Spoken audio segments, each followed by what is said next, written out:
You are so incredibly detailed. You know, the interesting thing is, it's Really? ridiculously wonderful.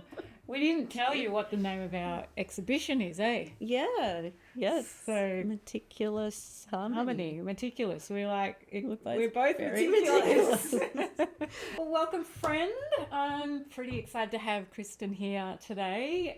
Some of you will know I've just started a new series about collaborating, doing an art exhibition together. So we thought we'd go on this journey to share how we don't even know yet what we're going to say, how we came up with this whole idea of collaborating together. What does that mean? And we'll be looking at some of the amazing work that Kristen's been doing as well. So we'll have a look at that. So let's jump in.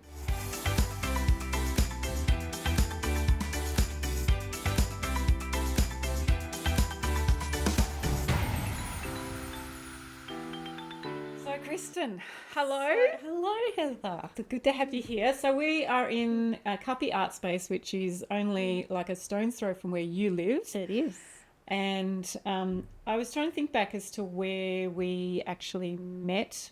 Did you walk into the gallery or something? Yeah? I did. Yeah, I just moved up here just as COVID was happening. Oh, wow. And COVID. I remember when we bought the house, I remember being very excited because there was an art gallery on the corner, one of the 3 buildings in Colorado. Yes. And one was an art gallery. Yes. Once a month you had the kind of meet people night. Oh, yeah, we did have a night where, artists would talk, Yeah, and bring food and just meet up. And so I came along to that and thought, oh, this is pretty cool. And then I just kept coming in and ended up working here as well, which I love. Yeah.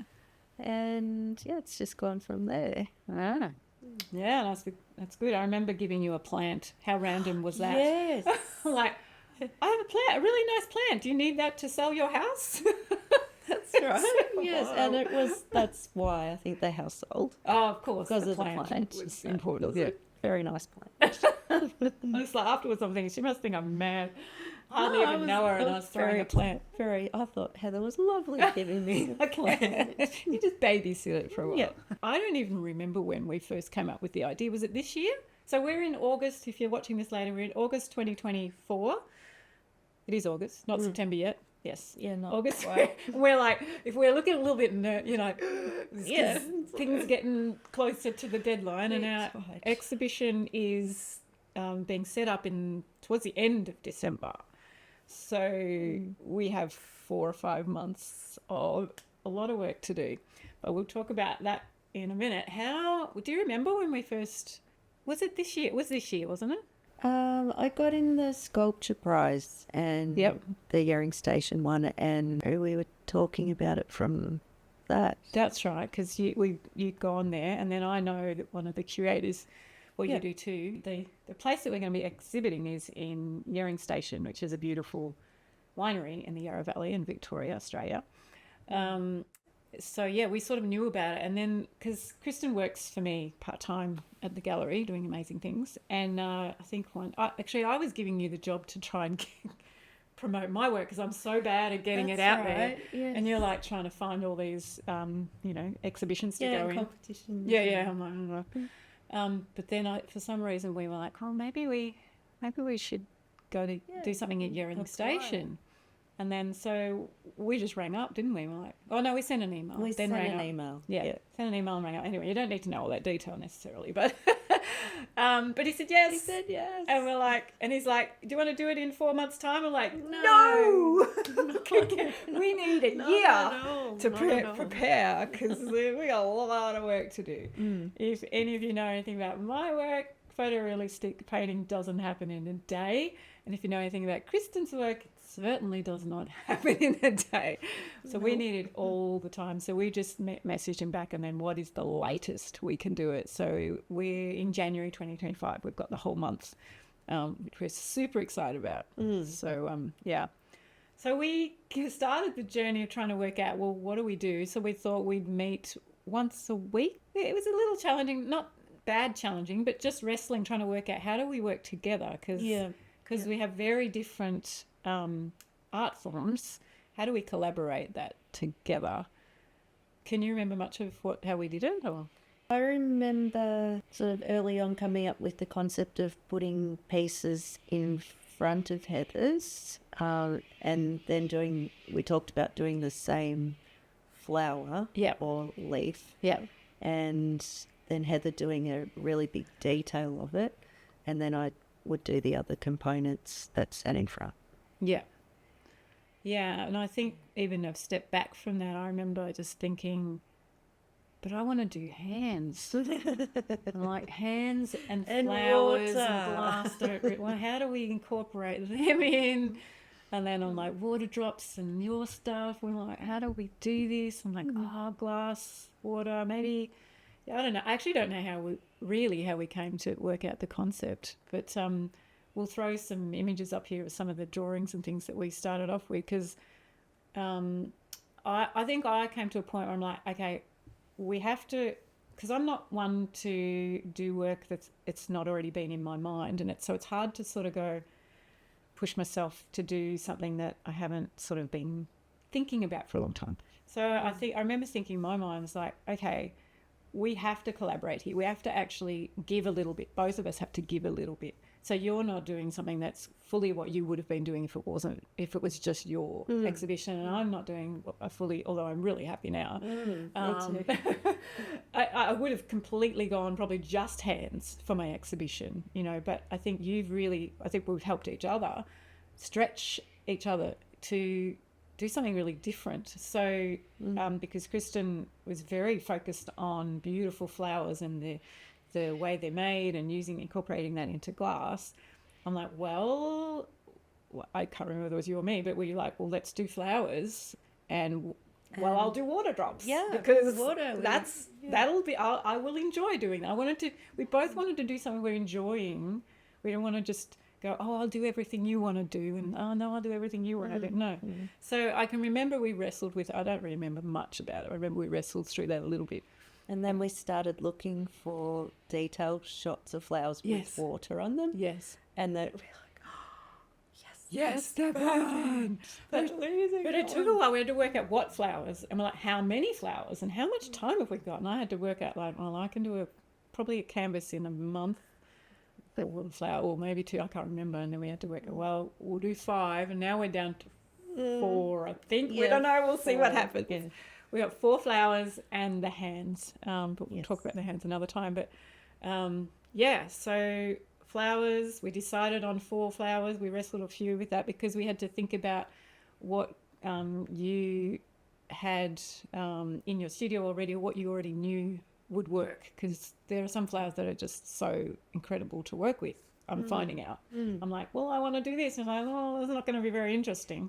Like a tulip, because compared to a camellia, apparently, camellia is much more exciting for you. Yeah. It is, because it has so many components to it. Yeah. So that's a bit about how we began sort of that pathway. We had to sort of look at our timeline. We haven't been meeting regularly now. We did that for about 3 or 4 weeks to get solid about what we want to do, and we've gone off on our but we do catch up on the phone and in face to face person yeah, that one. So we've had to sort of go off on our we had to decide on a size of canvas. So to start with, for me, canvas, I was like, oh, I'll just do these small things. And you can see that. I'm like, go big. Well, the thing that really decided it, and we'll have some footage here of how big the space is, we went there and measured it up and we're like, oh my goodness, our work's just going to totally get lost in this space. I'm like, I have to do big. And I've been wanting to do big. Like, these pieces are bigger than anything I've done, even like bigger than this. This is probably the biggest I've done here. Yeah, like Heather's going to have to hire a truck. I do. Yes, I am. To move these things. A large vehicle. Yes, that's right. So, but we're excited about that because it will fill the space too. So, but what I thought now, and we'll come back to some of the other processes of how we got to here. And if you've got any questions about exhibitions, please put them below and we'll try and include that in some of the episodes to come. But what I wanted to do for this session was to really hear it, because I'm interested. I haven't been to your studio while you've been working on this, and I'm just discovering how incredible incredibly time consuming, especially the ginkgos. So one of the flowers or the leaves is ginkgo. So I'd love you to talk us through the process. Even how on earth did you come up with doing this? So we've got a picture here. We've actually got some here, as you can see in front of us right here. So you can see how big they are with their hand next to it. You have made how many? 94. 94. Are you going for 100? You're like, I'm going for 100. Yeah, I'm going for 100. Been doing about 10 a day. It depends, because some of them, the one Heather's got, has got the actual leaf in it. Actually, no, hold on, let's stop now. What do you mean, actual leaf? Because if I put a leaf in glass, it would burn up. Not that I ever have or will. How do you say that? Was the fun? In hot molten glass or whatever you call it. I'm not usually in that vicinity. How do you stop it from burning up? Well, yeah, Heather's absolutely right. If you just fire any sort of organic matter within glass, it will just burn out and it will leave the ash behind, which goes sort of a white, and it can look really beautiful actually. But I've been doing a heap of research and tests on painting the leaves and painting flowers. Right. And then seeing what happens when they burn out. And so they've been burning out but leaving the residue, the impression of the paint behind. So many questions. How do you do it? Tell us the steps. Tell us the steps just with this. But how can you simplify it down so people like me would understand what you do? So that one is the silver. So I use silver leaf in the work. So to start with, I went to... Silver on the back. Look at that. Is that the silver you're talking about? Yep. Okay. She uses silver leaf. Okay. Yeah, on the backs it looks lighter, but on the front it's more a goldy colour. Yep.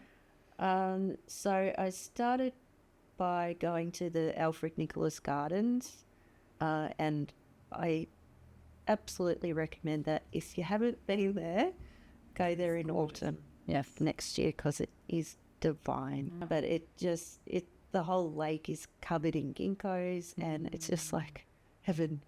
Dandenong Ranges, Victoria. If you're from overseas, you've got to come and visit it. Yeah. I would put it up there with the cherry blossoms in Japan, which I haven't seen.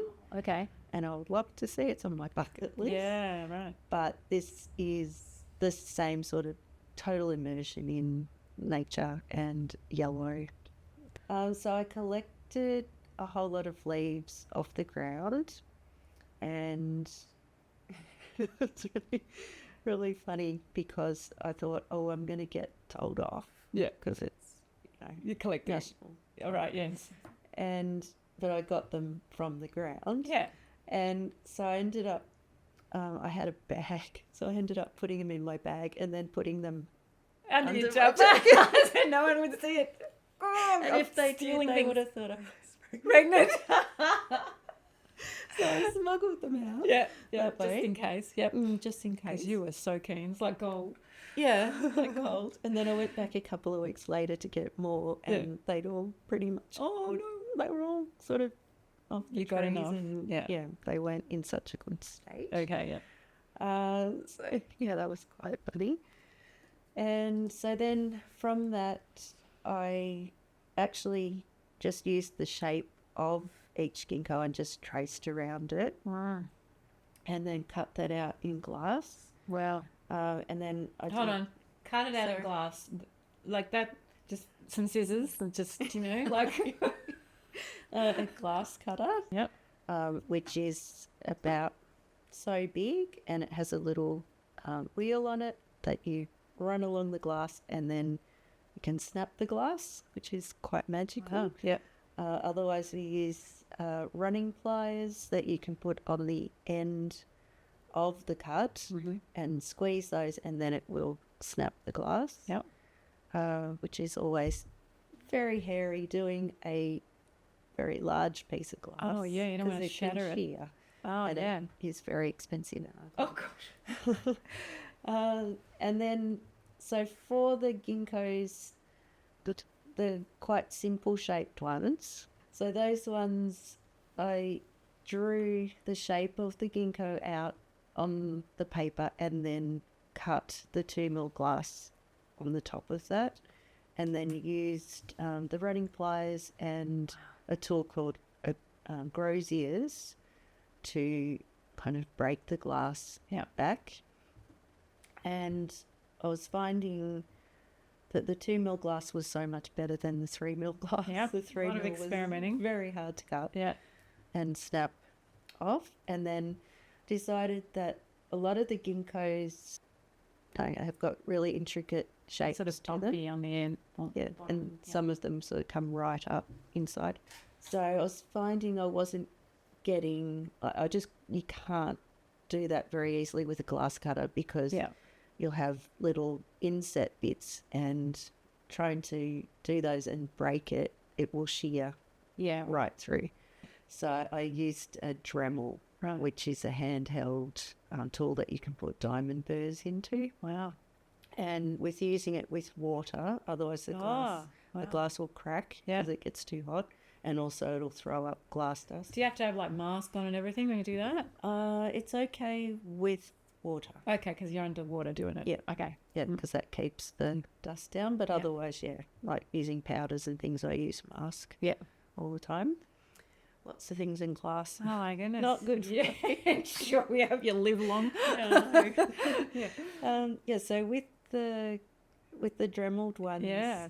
This is a Dremel one? Yeah. Dremeled one? That's a Dremeled one. So she's had to use it. So I cut the glass cut the sides, the long sides first, and then marked everything up with a waterproof marker and took it, put it in water, and then cut it with the Dremel, or cut them roughly with the glass cutter, and then took in the inside sections with the Dremel. Okay, cool, to get that shape. My goodness.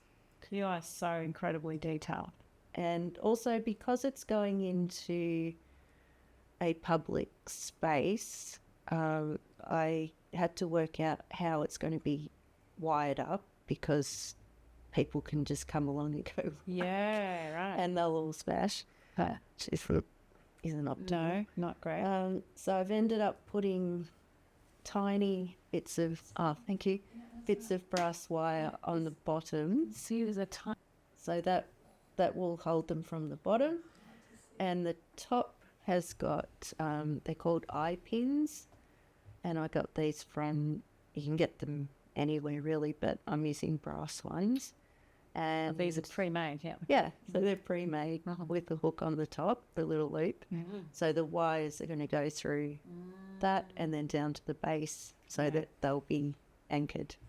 So you're going to hang one on one wire, or you're going to have a few on one wire? One on each wire. Each wire, So that's, okay, because they're all going to be in different levels. 100 wires. And that we didn't really explain that before in terms of what your glass pieces will be doing in front of mine. They're going to be 3D. We've got about that much space between the canvas and where people will walk past. So you're going to have, them on different levels, aren't you? Different heights in front of my canvas. Yeah, so there'll be three. I'm not. That's sort of three levels. Yeah, 3 levels. Okay, sure, you're doing 3 levels. So this is stuff I'm understanding. The exciting thing is we don't know what it's going to look like until we set it all up in December. I mean, we've got a fair good idea, but it's going to be really, really exciting to see it all come together. Yeah. And to see the gold over Heather's painting will be really exciting. I've only ever really seen them in my studio.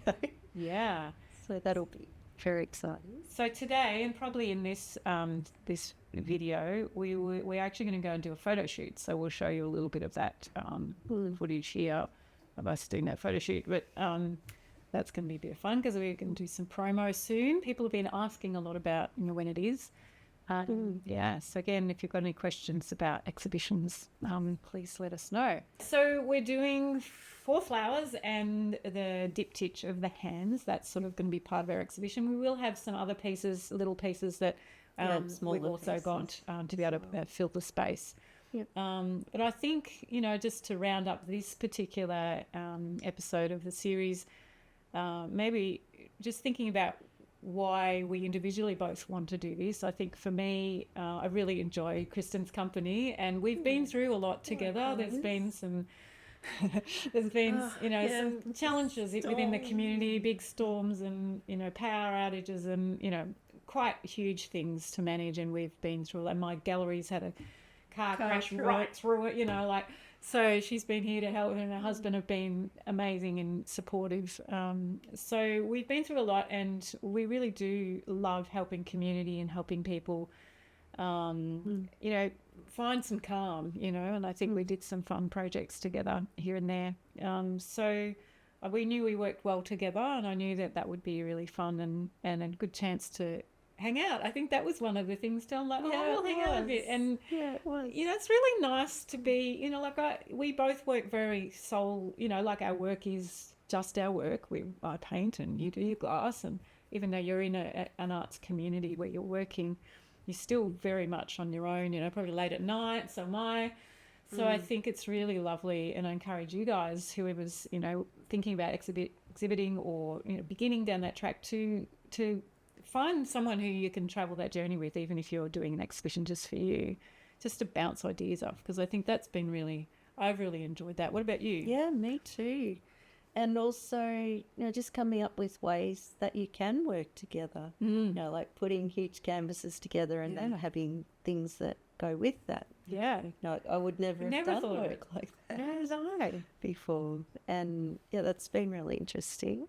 Yeah, even though there's a risk in that, how is this going to work? I think it's worth the risk in it has stretched, I know, both of us into new areas, and I think both of us really, really at this point in our careers, because we've been working in our career, in our art for a long time, and had some successes along the way.